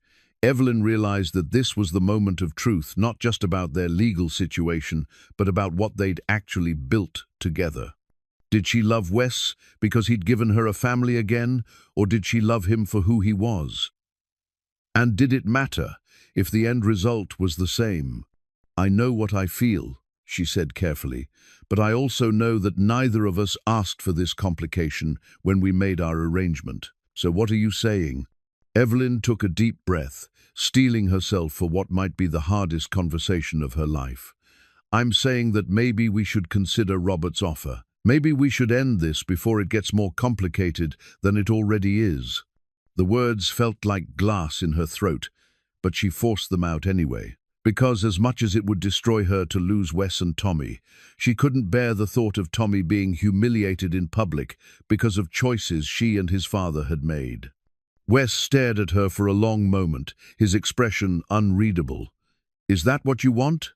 To end this?" "I want what's best for Tommy," she said, which was both completely true and a complete evasion of his question. "That's not what I asked." Before she could answer, the office door burst open and Tommy himself appeared, his hair damp from rain and his face bright with the kind of excitement that only 8-year-olds could generate about mundane events. "Evie, Dad, guess what? Mrs. Chen taught me how to use the copy machine, and I made copies of my baseball cards to trade with kids at school. And she said I could help her organize files if I want." And he stopped mid-sentence, apparently noticing the tension in the room. What's wrong? You both look sad. Evelyn's heart clenched at the sight of him, this boy who had somehow become as precious to her as if she'd given birth to him herself. The thought of losing him, of watching him drive away with his father and never seeing his gap-toothed smile again, was almost unbearable. But the thought of him being hurt by the scandal that Robert was threatening was worse. "We're just discussing some business things," Wes said, his voice carefully neutral. "Nothing for you to worry about." Tommy looked between them with the perceptiveness that children possess when adults think they're being subtle. "Are we in trouble? Did I do something wrong?" "No, sweetheart," Evelyn said quickly. "You haven't done anything wrong. You've been perfect." And he had been. They all had been, in their own imperfect way. They'd built something beautiful and unexpected and real, and now outside forces were threatening to tear it apart. "Tommy," Wes said, "why don't you go help Mrs. Chen for a little while longer? Evie and I need to finish our conversation." After Tommy left, reluctantly and with several backward glances, the silence in the office felt deafening. 24 hours, Evelyn said finally. "That's what Robert gave us. And then we decide whether what we have is worth fighting for." Wes looked at her for a long moment, and she thought she saw her own feelings reflected in his eyes. Love and fear, and the terrible uncertainty that came with caring about something more than your own self-preservation. "I know what I want," he said quietly. "The question is whether you're brave enough to want it too." He left her standing in her office, surrounded by the evidence of their surveilled life, with the weight of an impossible choice pressing down on her shoulders.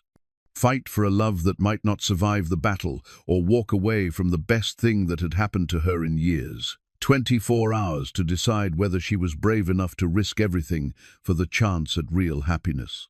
The clock on her wall ticked steadily toward tomorrow, each second bringing them closer to a moment that would define the rest of their lives.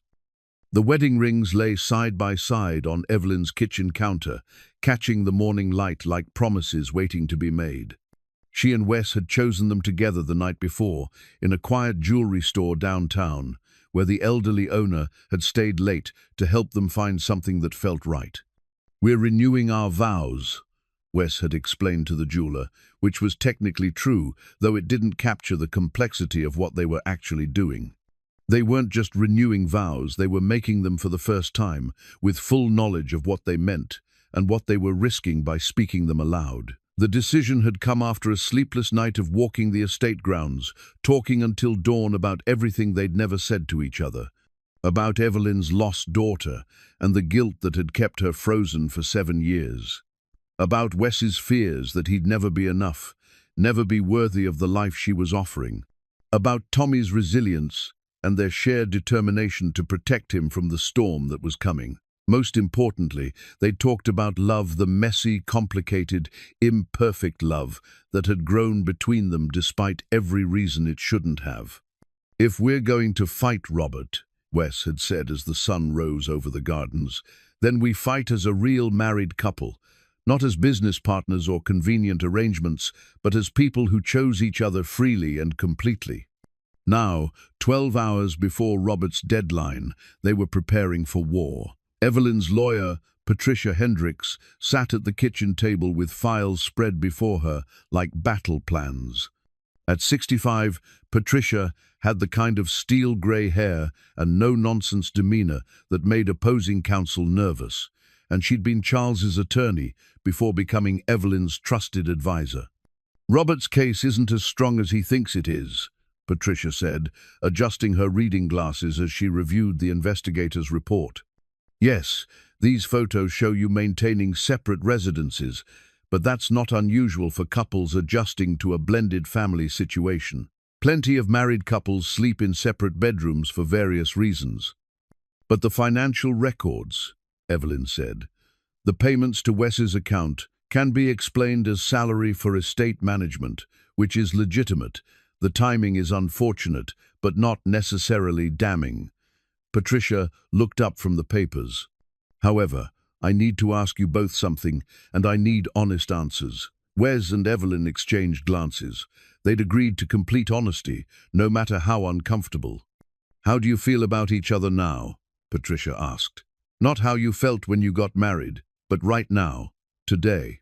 I love him, Evelyn said simply. I love them both. Wes and Tommy, they've given me back something I thought I'd lost forever. And you? Patricia turned to Wes. I'm in love with my wife, Wes said, reaching across the table to take Evelyn's hand. I married her out of desperation, but I'm staying married to her by choice. Patricia nodded, making notes. Good, because if this goes to court, that's exactly what you'll need to convince a judge. The authenticity of your current relationship, not the circumstances of how it began. A knock at the kitchen door interrupted them. Margaret appeared, looking uncharacteristically flustered. Mrs. Monroe, I'm sorry to interrupt, but there's a reporter from the Tribune at the front gate. He's asking questions about your marriage and mentioning some photographs. Evelyn's stomach sank. Robert's moving faster than we expected. I'll handle the reporter, Patricia said, already gathering her files. Margaret, please call security and have them ensure no one else gets through the gates today. Evelyn, Wes, you need to decide right now if you're committed to seeing this through. After Patricia left to deal with the media situation, Evelyn and Wes found themselves alone in the kitchen that had become the heart of their unexpected family life. The silence stretched between them, heavy with the weight of everything they were about to risk. Are you sure about this? Evelyn asked. Once we take this step, there's no going back. If we lose, if the court rules against us, you and Tommy lose everything. The house, the security, Tommy's school, all of it. We won't lose everything, Wes said quietly. We'll still have each other. That might not be enough. Tommy deserves stability, opportunities. Tommy deserves parents who love each other and fight for their family, Wes interrupted. He deserves to see that sometimes the right thing to do is the hard thing to do. Through the window, they could see Tommy in the yard, throwing his tennis ball against the guest house wall with the single-minded focus that only children possessed. He had no idea that his entire world might change again within the next few hours. I need to tell you something, Evelyn said, her voice barely above a whisper. Before we do this, before we make this choice together, you need to know everything. Wes turned to face her fully, his expression patient and encouraging. Over the past weeks, he'd learned to read her moods, to recognize when she was struggling with something that went deeper than surface concerns. Sarah, Evelyn began, then stopped, the name catching in her throat like a prayer she'd forgotten how to say. My daughter's name was Sarah. She would have been 15 now. The words hung in the air between them, years of suppressed grief, finally finding voice. Wes's expression didn't change, but something in his eyes softened with understanding. Tell me about her, he said simply. And so Evelyn did. She told him about Sarah's gap-toothed smile and her obsession with butterflies, about bedtime stories and scraped knees, and the way she used to insist on wearing her favorite purple dress to church every Sunday, even when it was dirty. About piano lessons and soccer practice, and the elaborate fairy houses they used to build in the garden. She was 7 when they died. Evelyn finished, tears streaming down her face. Charles was taking her to her piano lesson. A drunk driver ran a red light, and she couldn't finish the sentence. Wes reached for her hands, holding them gently as she grieved for the family she'd lost and the mother she'd once been. I thought I could do this, she continued. Be part of a family again. But watching you with Tommy, seeing how natural you are as a father, it reminds me every day of what I lost. And I'm terrified that if I let myself love you both completely, something will happen to take you away too. Oh, Evie. Wes pulled her into his arms, and she let herself collapse against his chest, breathing in the familiar scent of his cologne and the underlying warmth that was uniquely him. You don't get to protect yourself from loss by refusing to love. That's not how it works. But what if nothing, he said firmly. What if we love each other and Tommy and build something beautiful and it lasts for 40 years? What if we're lucky enough to grow old together and watch Tommy have children of his own? What if we choose hope instead of fear? Through the window, they heard the sound of Margaret's car pulling into the driveway, followed by voices in the front hallway. Patricia was back, probably with news about the reporter and updates on Robert's legal maneuvering. "They're going to ask us to testify," Evelyn said, wiping her eyes. "In court, in public. They're going to want to know intimate details about our relationship, our living arrangements, our feelings for each other." "Then we'll tell them the truth," Wes said. "We'll tell them that sometimes love grows slowly, in quiet moments over shared meals and bedtime stories. We'll tell them that real marriages aren't always built on fairy tale romances, but on the daily choice to care for each other." Patricia appeared in the kitchen doorway, her expression grim but determined. "The reporter's gone, but he'll be back. Robert's attorney has filed the motion to contest the will, and they're requesting an expedited hearing. We could be in court as early as next week." "Are we ready for this?" Evelyn asked. "We will be," Patricia said. "But I need both of you to understand what you're signing up for. This won't just be about legal technicalities. They're going to try to prove that your marriage is fraudulent by attacking the authenticity of your relationship. They'll ask invasive questions about your physical intimacy, your daily routines, your long-term plans. It will be uncomfortable and public and potentially humiliating." Wes and Evelyn looked at each other, years of careful boundaries and cautious affection suddenly seeming fragile in the face of legal scrutiny. "There's something else," Patricia continued. "If you're serious about fighting this, about presenting yourselves as a genuine married couple, you need to actually live like one. The separate residences, the careful distance, it all supports Robert's case." "What are you suggesting?" Evelyn asked, though she suspected she already knew. "Move into the main house together, share a bedroom, live like the married couple you claim to be." Patricia's expression was matter-of-fact, but Evelyn could see the understanding in her eyes. "I know it's complicated, but authenticity is your strongest defense." The suggestion hung in the air like a challenge.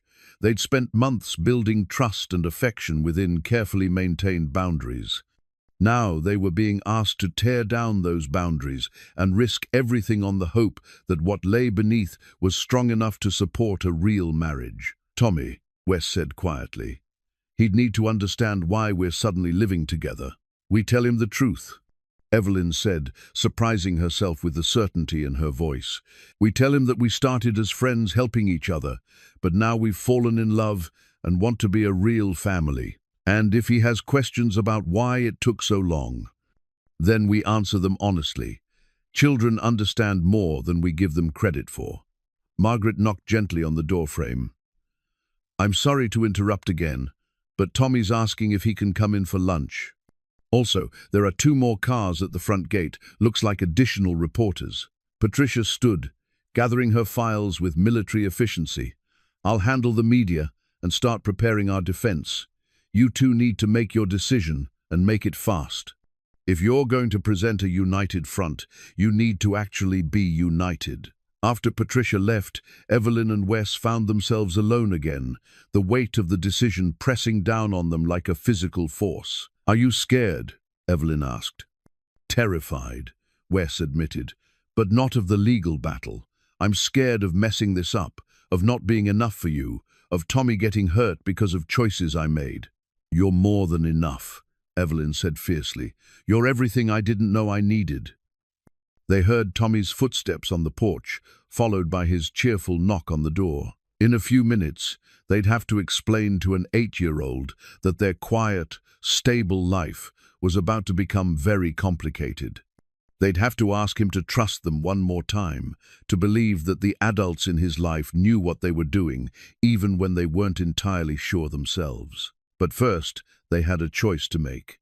Wes picked up the wedding rings from the counter, holding them out to Evelyn like an offering. "If we do this, if we fight for this family, we do it all the way. No more separate houses, no more careful boundaries. We become real in every sense of the word." Evelyn looked at the rings, thinking about Sarah and Charles, about loss and love and the courage it took to risk your heart again. She thought about Tommy's laughter and Wes's gentle patience and the quiet joy she'd found in their unconventional family. She thought about the woman she'd been before grief had defined her, and the woman she might become if she was brave enough to choose love over fear. "Yes," she said, taking her ring and slipping it onto her finger where it belonged. "Let's be real." As Wes slipped his own ring into place, Tommy burst through the door with the enthusiasm of a boy who'd been throwing a tennis ball for an hour and was ready for lunch and whatever adventure the afternoon might bring. "Hey, can we have grilled cheese for lunch? And can we practice batting after? And why do you both look like you've been crying?" Evelyn and Wes exchanged glances, their new rings catching the light like promises they were finally ready to keep. "We need to talk to you about something important," Wes said, lifting his son onto the counter where he could see both adults clearly. "About our family and some changes that are going to happen." "Good changes or bad changes?" Tommy asked with the directness that only children possessed. "Good changes," Evelyn said, reaching for his hand. "Definitely good changes." Outside, more cars were pulling up to the gates, and somewhere in the city, Robert was probably celebrating his anticipated victory. But inside the kitchen that had become the heart of their home, three people who'd found each other in the most unexpected way were preparing to fight for the right to stay together. The battle was about to begin, but they were no longer afraid of it. They had something worth fighting for. The courthouse steps were crowded with reporters and curious onlookers, their cameras flashing like lightning as Evelyn and Wes walked hand in hand toward the imposing stone building. The same courthouse where they'd been married in a rush of desperation and hope now felt like a battlefield where their future would be decided by strangers. "Remember," Patricia murmured as they climbed the steps, "answer only what's asked, stay calm, and tell the truth. The truth is your strongest weapon." Inside, the courtroom was smaller than Evelyn had expected, with dark wood paneling and tall windows that cast long shadows across the gallery. Robert sat at the plaintiff's table with his attorney, a sharp-faced man in an expensive suit who looked like he specialized in destroying families for profit. He didn't look at them as they entered, but Evelyn could feel his smug satisfaction radiating across the room. In the gallery behind them, Margaret sat next to Mrs. Rodriguez, Tommy's former babysitter, who had driven 3 hours to testify on their behalf. Coach Martinez from Tommy's baseball team was there too, along with several neighbors and friends who had watched their unconventional family bloom over the past months. But Tommy wasn't there. They'd decided together that an 8-year-old had no place in a courtroom where adults were trying to tear apart his world. He was at school, probably practicing multiplication tables and trading baseball cards, blissfully unaware that his entire future was being decided by a judge he'd never met. Judge Elizabeth Morrison entered with the kind of quiet authority that comes from 30 years on the bench. She was younger than Evelyn had expected, maybe 55, with silver-streaked brown hair and intelligent eyes that seemed to take in everything at once. "This is a hearing to determine the validity of the marriage between Evelyn Monroe and Wesley Carter as it relates to the will of Charles Monroe," Judge Morrison began. "Mr. Blackwood, you may present your case." Robert's attorney, whose name was apparently Blackwood, stood with theatrical confidence. "Your Honor, this case is about fraud, pure and simple. The defendants entered into a sham marriage for the sole purpose of circumventing the clear intent of Charles Monroe's will." For the next hour, Blackwood laid out his case with surgical precision. He presented the timeline how Wes had come to Evelyn's office looking for work and married her the same day. He showed the photographs from the private investigator, the financial records showing payments to Wes's account, the separate living arrangements. "This is not a marriage, Your Honor," Blackwood concluded.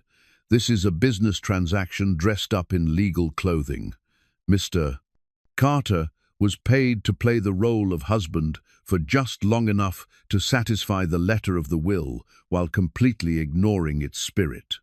When it was Patricia's turn, she stood with the calm confidence of someone who had spent decades fighting for justice. Your Honor, my clients don't dispute the unusual circumstances of their meeting or marriage." But the law doesn't require couples to fall in love before they marry, only that their marriage be entered into freely and maintained in good faith.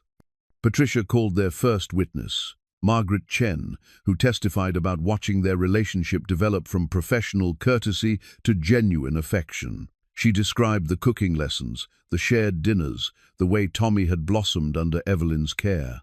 "Mrs. Chen," Patricia asked, "in your observation, how would you characterize the relationship between Mr. and Mrs. Carter?" "Objection," Blackwood interrupted. "Calls for speculation." "I'll allow it," Judge Morrison said. "Please answer, Mrs. Chen." Margaret looked directly at Evelyn and Wes, her expression warm. "They're a family, Your Honor. Not the traditional kind, maybe, but a real family built on love and respect and the daily choice to care for each other." Coach Martinez testified next, describing how Tommy had talked constantly about Evie and how proud he was of his new family. Mrs. Rodriguez spoke about the change she'd seen in both Wes and Tommy since the marriage, how stable and happy they'd become. But it was the letter from Tommy himself that brought tears to Evelyn's eyes. "Your Honor," Patricia said, "the child at the center of this case asked if he could speak to the court. Since we felt it inappropriate for him to testify in person, he wrote this letter. I'd like to read it into the record." Judge Morrison nodded her permission. "Dear Judge," Patricia read in her clear, professional voice, "my name is Tommy Carter, and I am 8 years old. I wanted to tell you about my family. My dad is the best dad in the whole world. He works really hard, and he loves me a lot. When we didn't have much money, he still made sure I had everything I needed. Then we met Evie, and everything got better. Evie teaches me things and plays catch with me and makes really good dinner. She's not my real mom, but she loves me like she is. My dad loves her too. I can tell because he smiles different now, like he's happy inside, not just outside. We are a real family, even if we started different than other families. Please don't make us stop being a family. Thank you, Tommy Carter. P.S. Evie taught me how to make really good pancakes if you want the recipe." The courtroom was silent for a moment after Patricia finished reading. Even Blackwood looked affected by the child's innocent words. "Your Honor," Patricia continued, "I'd like to call Evelyn Carter to the stand." Evelyn's legs felt unsteady as she walked to the witness stand, but Wes's encouraging smile gave her strength. She placed her hand on the Bible and swore to tell the truth, the whole truth, and nothing but the truth. "Mrs. Carter," Patricia began, "please tell the court about the circumstances that led to your marriage." Evelyn took a deep breath and began the story she'd told only to Wes about Charles's death, the will clause, her years of grief and isolation. She described meeting Wes, the desperate proposal, the courthouse wedding that had felt surreal and necessary and terrifying all at once. "At what point did your feelings toward your husband change?" Patricia asked. "I'm not sure there was a single moment," Evelyn said honestly. "It was gradual, watching him with Tommy, learning about his character, seeing his kindness and patience and integrity. Somewhere between cooking lessons and bedtime stories, I realized I wasn't acting like his wife anymore. I was his wife." "Objection," Blackwood said. "The witness is testifying to her current feelings, not the validity of the marriage at its inception." "Your Honor," Patricia responded, "the question of whether this marriage is fraudulent depends not just on how it began, but on how it has evolved. If two people enter a marriage of convenience and it becomes a marriage of love, that transformation is relevant to the court's determination." Judge Morrison considered this. "I'll allow the testimony to continue, but please focus on specific actions rather than general feelings." Patricia nodded. "Mrs. Carter, can you describe the current living arrangements in your household?" This was the moment they'd all been preparing for. "My husband and I share a bedroom in the main house," Evelyn said clearly. "Tommy has his own room down the hall. We have breakfast together every morning, dinner together every evening. We make decisions about household matters, about Tommy's education and activities, as equal partners. And the financial arrangements? There are no longer any formal financial arrangements between us. The employment contract was terminated 6 weeks ago." My husband contributes to our household through his labor, managing the estate grounds, and his equal partnership in our marriage. Blackwood's cross-examination was brutal but expected. He pressed her on the timeline, the payments, the separate living arrangements that had lasted for months. He made it clear that he believed she was lying about her current feelings to cover up an ongoing fraud. "Mrs. Carter," he said, his voice dripping with skepticism, "isn't it true that you're only claiming to love your husband now because your original arrangement has been exposed?" Evelyn met his gaze steadily. "Mr. Blackwood, I understand your skepticism. If someone had told me a year ago that I would fall in love with a man I married for legal reasons, I wouldn't have believed them either. But love doesn't always follow the timeline we expect. Sometimes it grows slowly, in quiet moments, between people who choose to care for each other despite the circumstances that brought them together. But you've admitted that the marriage began as a business transaction." "Yes, it did, and I'm not proud of that. But it didn't remain one. The question isn't how our marriage began, Mr. Blackwood. The question is what it became." When Evelyn finally stepped down from the witness stand, her hands were shaking but her heart was steady. She'd told the truth, the complicated, messy, beautiful truth about how love could grow in the most unexpected places. Now it was Wes's turn to fight for their family. Wes's hand trembled slightly as he placed it on the Bible, but his voice was steady as he swore to tell the truth. From the witness stand, he could see Evelyn in the gallery, her green eyes filled with love and encouragement. In the front row, Margaret gave him a supportive nod, while Robert's smug expression never wavered. "Mr. Carter," Patricia began, "please tell the court about your circumstances when you first met your wife." Wes had rehearsed this testimony, but sitting here under the judge's scrutiny, the words felt raw and exposed. "I was desperate," he said simply. "I'd been unemployed for 3 months, we were facing eviction, and I had an 8-year-old son depending on me. I went to Mrs. Munro's office, looking for any kind of work that would help me provide for Tommy. And when she proposed marriage instead of employment, what was your reaction?" "I thought she was joking at first. Then I thought she was crazy. But when I realized she was serious, and when I understood what it would mean for Tommy's future, his education, his security, his opportunities, I said yes." "Even though you didn't know her?" "I knew enough," Wes said, looking directly at Evelyn. "I knew she was kind enough to listen to a desperate father's story. I knew she was honest about what the arrangement would involve. And I knew she was offering my son a chance at a better life than I could give him on my own." Patricia guided him through the early weeks of their marriage, the separate living arrangements, the careful boundaries, the gradual development of friendship and trust. Wes described teaching Evelyn to cook, watching her play baseball with Tommy, the quiet conversations that had revealed the depth of her character. "Mr. Carter, at what point did you realize your feelings had changed?" Wes considered the question carefully. There wasn't one moment. It was cumulative, seeing how patient she was with Tommy's endless questions, watching her face light up when she successfully made dinner without burning it.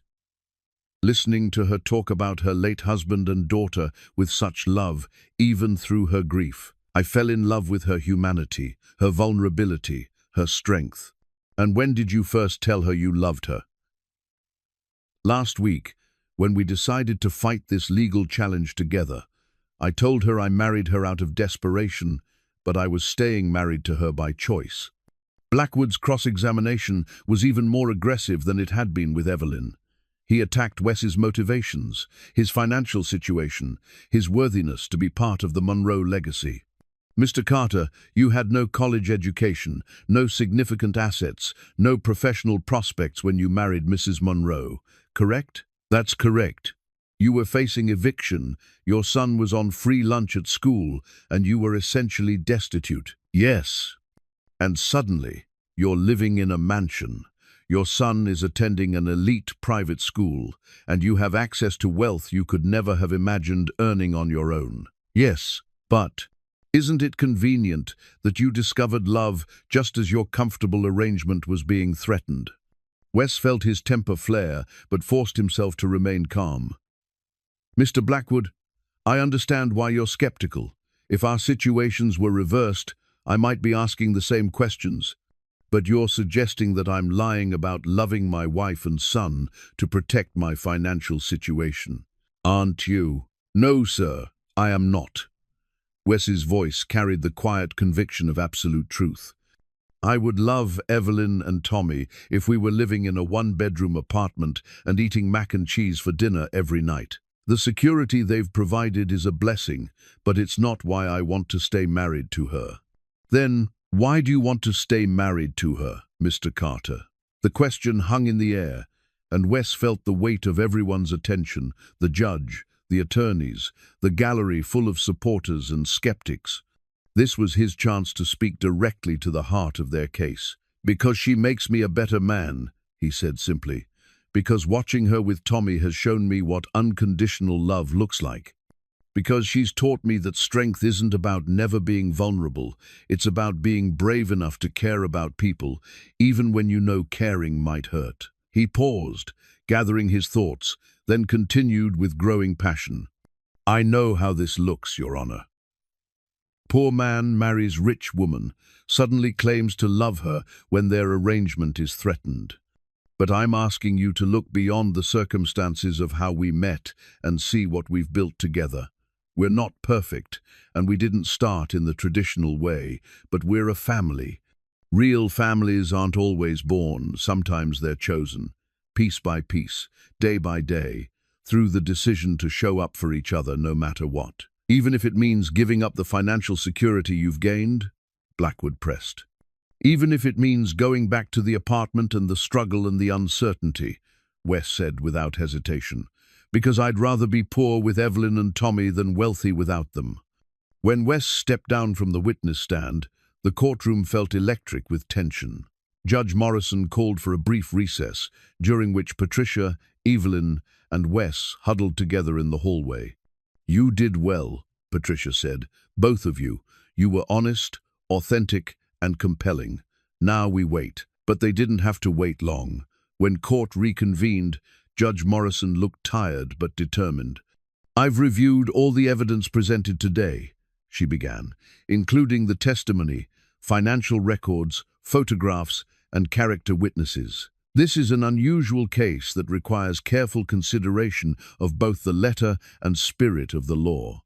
Robert leaned forward in his chair, confidence radiating from every line of his body. "The question before this court is not whether the defendant's marriage began as a business arrangement. Clearly it did. The question is whether that arrangement evolved into a legitimate marriage, deserving of legal recognition and protection." Judge Morrison looked directly at Evelyn and Wes. "Marriage, at its core, is a commitment between two people to build a life together. While we typically expect that commitment to be based on love from the beginning, the law recognizes that marriages can be valid even when they begin for practical reasons, provided they are entered into freely and maintained in good faith." Evelyn reached for Wes's hand, their fingers intertwining as they waited for the verdict that would determine their future. "Based on the testimony presented today, I find that while the marriage between Evelyn Monroe and Wesley Carter began as a legal convenience, it has evolved into a genuine partnership built on mutual respect, affection, and commitment to their shared family." Robert's face went pale. "Furthermore," Judge Morrison continued, "the child at the center of this case has clearly benefited from the stability and love provided by this unconventional family arrangement. The court's primary concern must be the best interests of all parties involved, including young Tommy Carter." The judge paused, her expression thoughtful. "Mr. Robert Monroe, while you may disagree with the circumstances of this marriage, the evidence shows that your uncle's estate is being preserved and maintained by people who genuinely care for each other and for the legacy Charles Monroe created. The will's requirement that Mrs. Monroe remarry has been fulfilled both legally and spiritually." She banged her gavel with finality, The motion to contest the will is denied. The marriage between Evelyn Monroe and Wesley Carter is hereby recognized as valid and legitimate. The estate remains under Mrs. Carter's control, as specified in the original will. The courtroom erupted in quiet celebration from their supporters, while Robert and his attorney sat in stunned silence. Evelyn felt tears streaming down her face as Wes pulled her into his arms, both of them laughing and crying at the same time. "We did it," Wes whispered against her hair. "We actually did it." "We're really married," Evelyn said, the words feeling magical and true in a way they never had before. Patricia appeared beside them, grinning broadly. "Congratulations, Mr. and Mrs. Carter. Your family is officially recognized by the state." As they walked down the courthouse steps together, past the flashing cameras and shouted questions from reporters, Evelyn felt lighter than she had in years. They'd fought for their love, their family, their right to choose their own happiness, and they'd won. But more than that, they'd discovered that the best things in life often come from the most unexpected places, and that sometimes the most beautiful love stories begin with the most practical arrangements. They were going home to tell Tommy that they'd won, that their family was safe, that love had triumphed over skepticism and fear. They were going home together.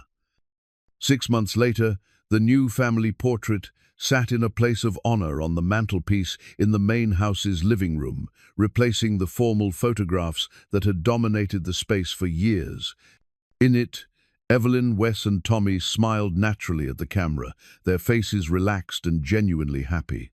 Tommy wore his baseball uniform from the championship game his team had won the week before. Evelyn had her arm around both her husband and son, and Wes looked like a man who had found exactly where he belonged in the world. The photographer had captured something that no amount of staging could have created: the authentic joy of a family that had chosen each other completely and without reservation. "I still can't believe how different we all look," Evelyn said, adjusting the frame slightly as she and Wes prepared for the evening's celebration.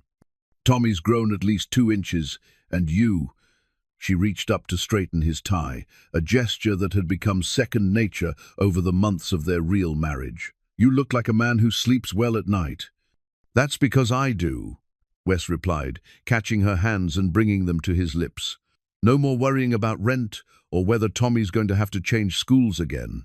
No more wondering if I'm enough to give him the life he deserves." Through the window, they could see guests beginning to arrive for their vow renewal ceremony, the celebration they'd planned once the legal battles were over, and they could focus on the joy of their unconventional love story.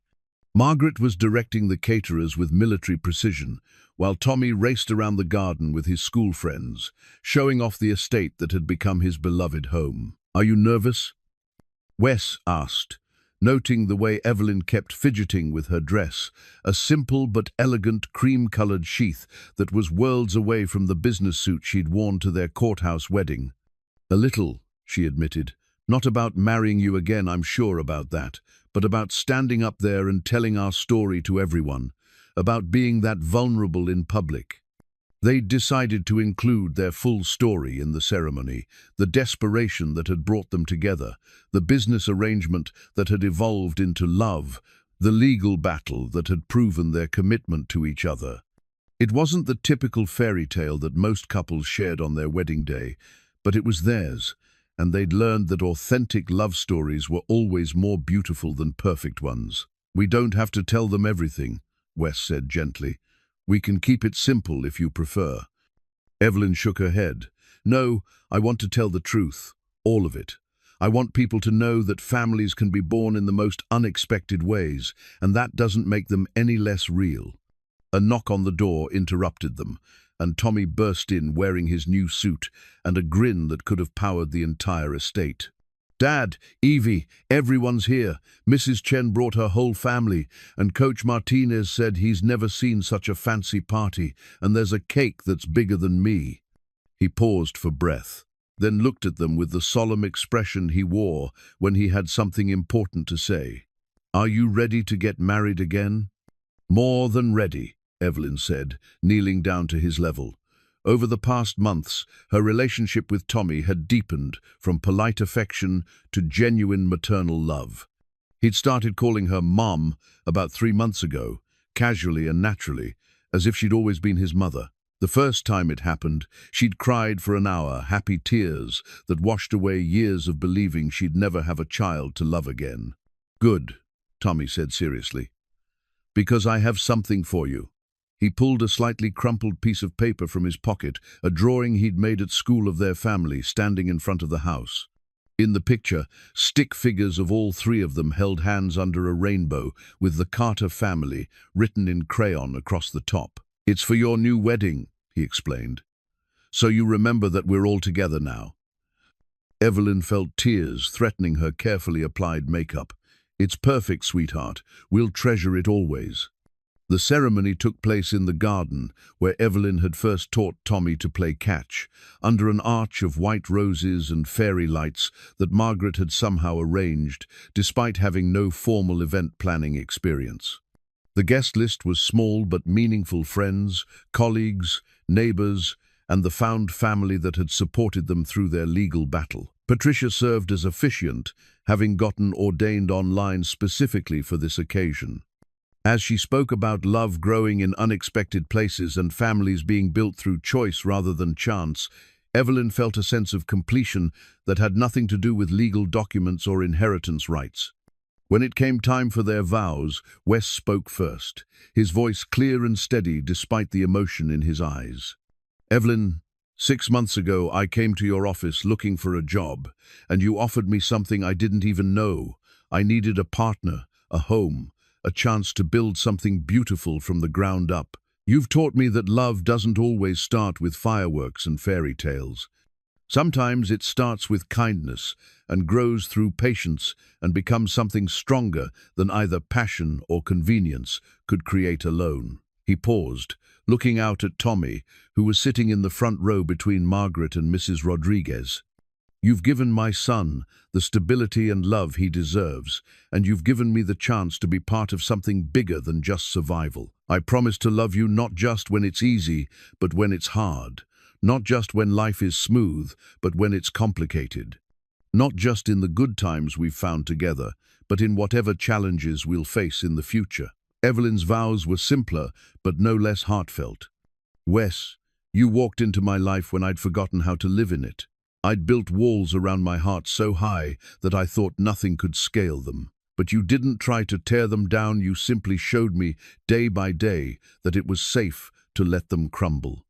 She looked at Tommy, who was beaming at her with pure 8-year-old joy. "You and Tommy have taught me that healing doesn't mean forgetting the people we've lost.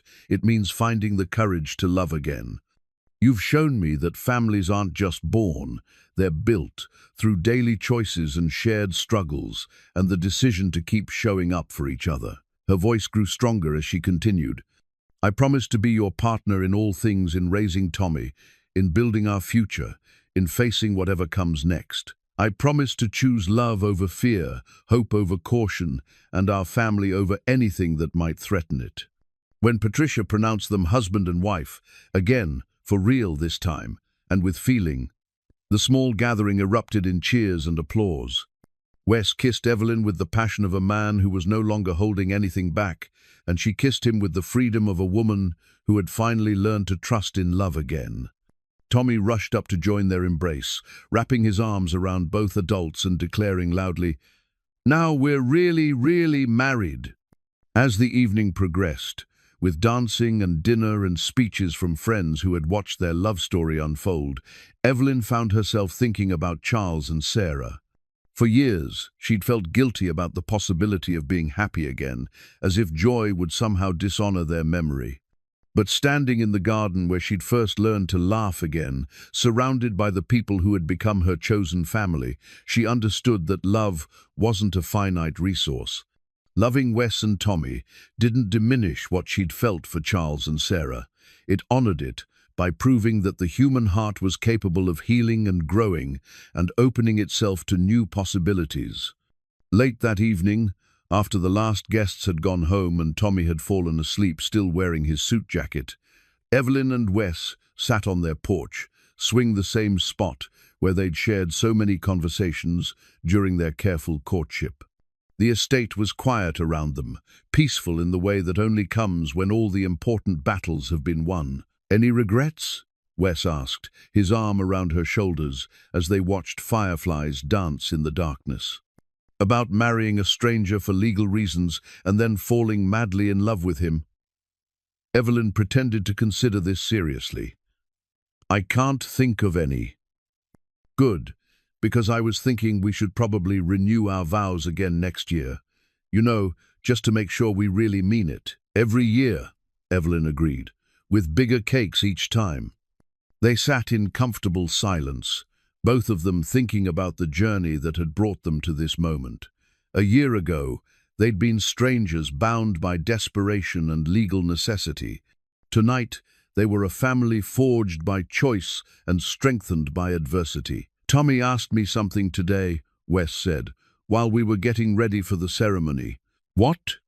"He wanted to know if you might want to have a baby, a brother or sister for him to help take care of." Evelyn felt her heart skip a beat. They'd talked about the possibility abstractly, in the hypothetical way that people discuss dreams they're not sure they're brave enough to pursue. "What did you tell him?" "I told him that was something we'd need to discuss as a family, but also that I thought you'd make an amazing mother to any child lucky enough to have you." Evelyn thought about Sarah, about the years of believing she'd never get another chance at motherhood. She thought about Tommy and how naturally loving him had come to her. She thought about the woman she'd become over the past year, stronger, braver, more open to the beautiful possibilities that life could offer. "I think I'd like that," she said softly. "Not right away. I want to enjoy being Tommy's mum for a while longer before we add to our chaos. But someday, yes, someday," Wes agreed, pressing a kiss to the top of her head.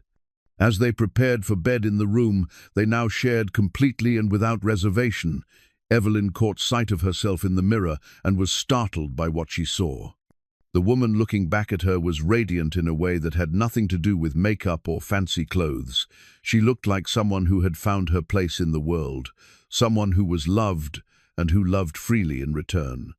On her nightstand, the photograph of Charles and Sarah sat beside a newer picture of the three of them at Tommy's last baseball game.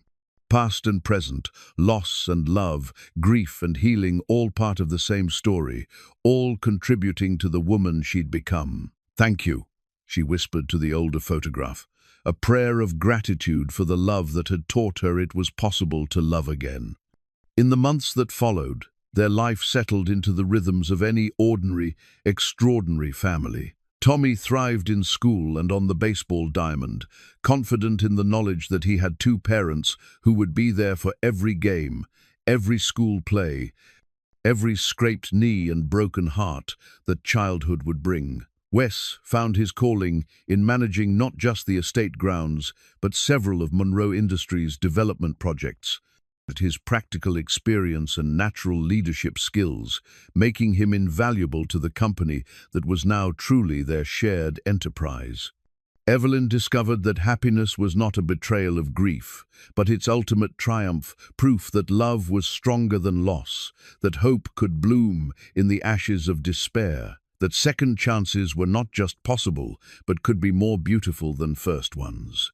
And sometimes, on quiet evenings when they sat on their porch swing watching Tommy practice his pitching in the yard, they marveled at the strange and wonderful path that had brought them together. Two desperate people who had made an impossible bargain and discovered that the best things in life often come disguised as the worst, that love can grow in the most unlikely soil, and that families built by choice are every bit as strong as those born of blood. Their love story would never be conventional, but it was theirs, messy and complicated and absolutely perfect in its imperfection.